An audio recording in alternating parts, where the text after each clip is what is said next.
Beaucoup de frustration.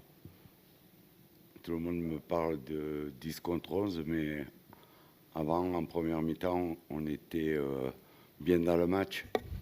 On a bien récupéré le ballon malgré leur talent offensif. On a bien défendu.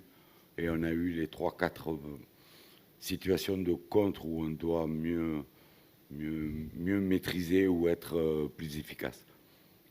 Après, à 10 contre 11, ce qui est dur, c'est de se faire prendre en contre, alors on les met dans leur 30 mètres. Mais le talent en face, il fallait qu'on reste beaucoup plus con. C'est pas péché offensivement. On a eu des opportunités. Paris a un très grand gardien qui donne l'impression de prendre tout le but. Après, quand on marque un but, je languis, franchement, je languis de le revoir parce que je pense qu'il est discutable. C'est un fait il y a deux faits de jeu majeurs en deuxième mi-temps. Le premier, c'est la sortie d'Mbemba à la 50e minute, ce qui nous fait encore un défenseur central. Le temps que Samuel Gigot, qui n'a pas joué depuis Montpellier, qui était là au cas où le dernier quart d'heure, ça nous le fait jouer plus de 30 minutes. Le temps qu'on trouve la position, on prend le but une minute après. Ça, c'est le premier. Le second, c'est le but. C'est le but refusé, parce que ça renvoie sa frappe. Verretou la met de l'autre côté. Je languis de voir les images. Parce que là, ça change tout le match. On égalise 1-1, on les met dans leurs 30 mètres, on passe par les côtés. Je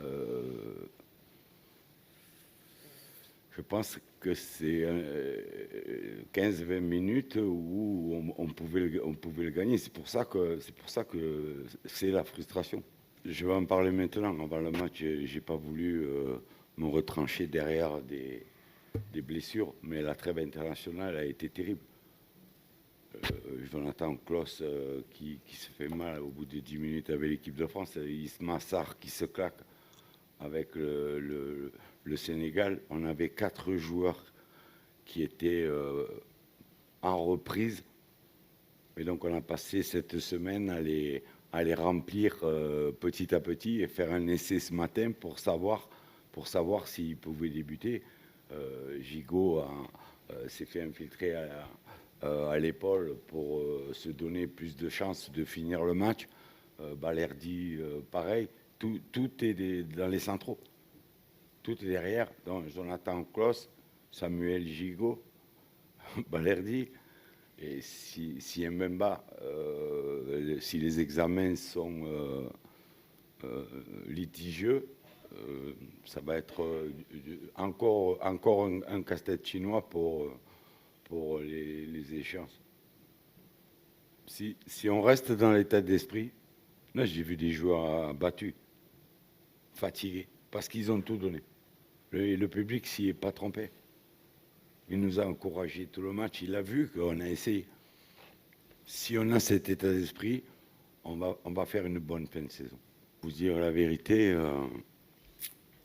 Ulysse Garcia, hier soir à 22h, il ne savait pas s'y jouer, et Balerdi non plus. Donc il a fallu ce matin à 11h faire un test de vivacité avec des écarts pour que les deux joueurs nous disent bon ok je débute. Vous savez qu'on a un problème au poste d'arrière droit.